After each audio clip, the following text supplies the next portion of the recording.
Hello, I'm Kimberly Alula, SVP and GMM of Merchandising at Fanatics.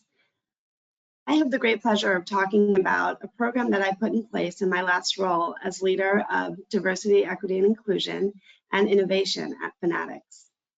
First, I'd like to say thank you for joining my panel session today, and of course, thank you to Diversity MBA for the honor of the award, and congrats to my fellow nominees.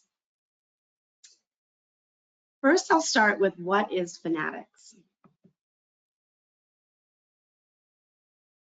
Just to make sure we're clear on who Fanatics is, anyone who's a sports fan should be very aware of us, but just in case, Fanatics is reinventing the licensed sports business. We are the global leader in digital sports merchandising and now expanding into a global digital sports platform. Fanatics Commerce, which is the division that I belong to, we're responsible for selling sports fan merchandise, and oftentimes not only coming from us at fanatics.com, but also from a number of our partner sites, as an example, NFL Shop, NBA Store, or even one of our partner stores, such as the Cowboys store. We also manufacture a number of the products that you are very familiar with from some of the favorite name brands that you've heard of, such as Nike, Fanatics brands, of course, Mitchell & Ness, and others. We have divisions that we've recently started to expand into being beyond global sports merchandising, but also a global digital sports platform. First being Candy Digital, that works in the NFT space, our Fanatics trading cards, which is growing a dynamic collectible business, which includes our Topps trading cards business that we own, and then also the Fanatics betting and gaming division. And today I have a great pleasure to share with you IDEA. IDEA at Fanatics is inclusion, diversity, equality, and advocacy. Our program has four main components. How we approach IDEA with our employees, which is about evolving our culture and assessing the makeup of our team and making sure that we have opportunities to increase diversity and inclusion at the division level. The vendors who we work with, we're committed to increasing the number of diverse suppliers that we have in our procurement strategy, and we know that we can strengthen our business by having a more diverse supply chain.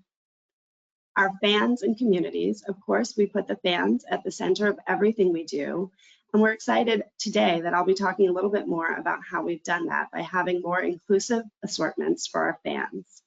And finally, our partners. We work with over 100 partners in a variety of different ways who are also committed to diversity, equity, inclusion, and we work with them to amplify our message because we're stronger together.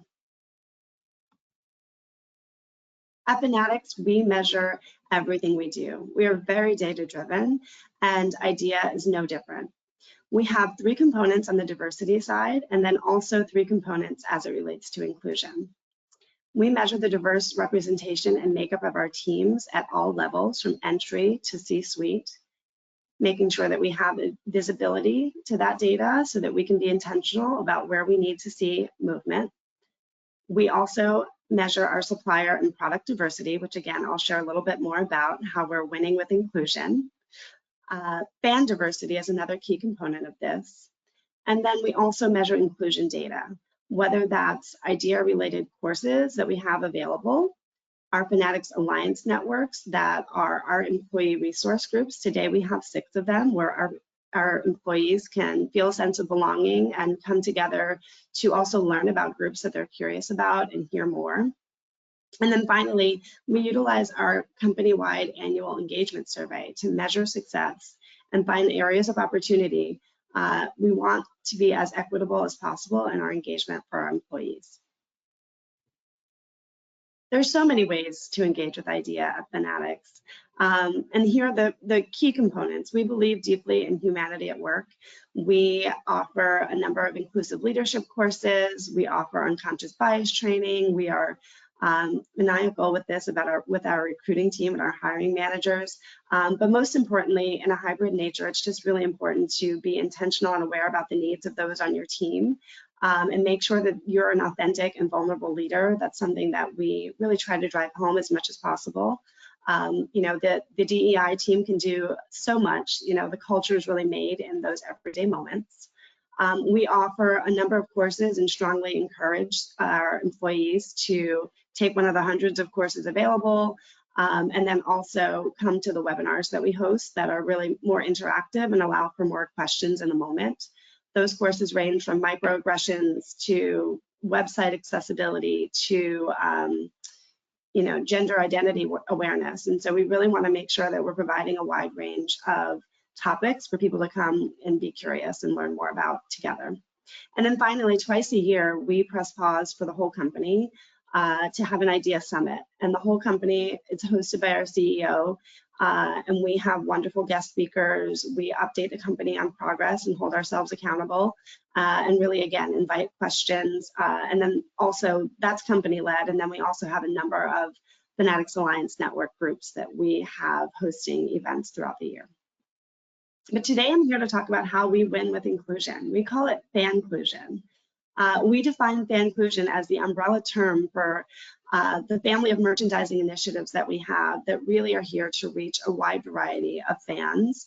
The first piece of it is diverse owned brands. Brands that are 51% or more owned or controlled by someone who's Black, woman, Hispanic, veteran, LGBTQIA+.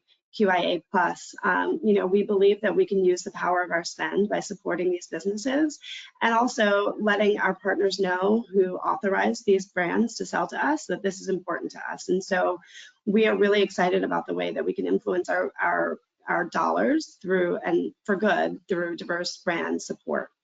The second piece is our HBCU, our historically Black college and university assortments. When I stepped into this role, we did not have a lot of products available. I went to Spelman College, I'm a proud alum, and we didn't have a lot of products available for a number of our Black colleges and universities, and that's been something we've been very intentional about expanding. And then also inclusive collections. So think about Hispanic Heritage Month, Negro League Baseball, Pride Month, really having collections that speak, again, specifically to these cultural and heritage moments that are important to fans everywhere. So I'll walk you through just a few examples of where we found great success and what that's meant to our business. So Pro Standard is a great example. This was a business that existed already. We were only supporting it in a very small way, and we made a commitment to growing this business. Mike Harris, the owner, is now very close with all of us at Fanatics. His business has taken off. We find that the fans are really responding to this, and the products are across NFL, MLB, college. And he's now getting into the headwear space and the women's business. So again, we're using the growth of his business to expand into new categories. Fizzle. Fizzle is a brand owned by retired NBA player Allen Houston. His products also serve a great mission and purpose as it relates to giving back to communities, and having leadership and legacy being core principles of his is a part of also how we enact and partner with him to give back to communities. This brand will also grow beyond the NBA into other leagues. Here's just a quick example of how we've also been at the forefront of letting our fans know that this is a commitment to us. This is just a small example of some of our Black History Month marketing across our number of our partner sites, whether it's on the NFL shop in social, on the NHL shop on the website, in Fanatics emails. We really think it's important to, not only during Black History Month, but especially during Black History Month, celebrate the brands that we're supporting in a big way. Also, as it relates to our women's business, we've done the same thing. We have a number of women who have entered the market to say, hey, we don't want it to be shrink it and pink it. We want fashionable, great items. We're sports fans, and we want our sports gear to look just like our fashion apparel. And so vendors like Game Gaze Couture in the college space have really taken off and had exceptional growth by expanding the offering that we have for modern sports fashion in the college business. Christina and Kathleen have a brand called Couche. They have really great fashion forward, heavy design products in the NFL and the NHL, and we've also seen significant growth here.